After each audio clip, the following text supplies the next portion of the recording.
The battle for BSO heating up once again as we get a little closer to the November election. A candidate holding a very pointed news conference today. Local 10's Sanella Sabovic with more.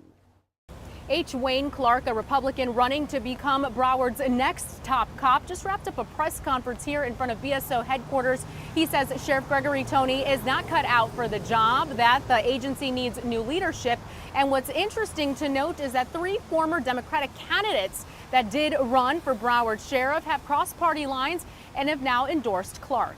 I want the citizens of Broward County to know that we hear you. Attorney and Republican candidate running for Broward Sheriff H. Wayne Clark says he's the right man for the job, and Sheriff Gregory Tony just isn't cutting it. Everything he's done has been political.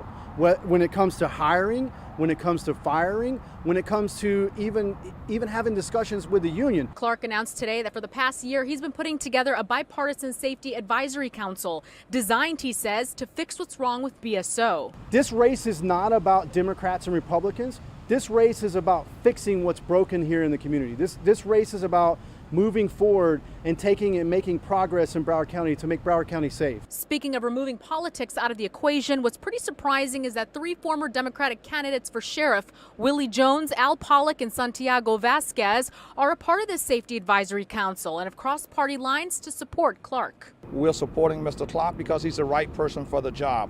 The person behind us that are currently in this building who's serving as a temporary sheriff do not belong here. He's not qualified to, and he should be removed. It's not about being Democrat or about being Republican.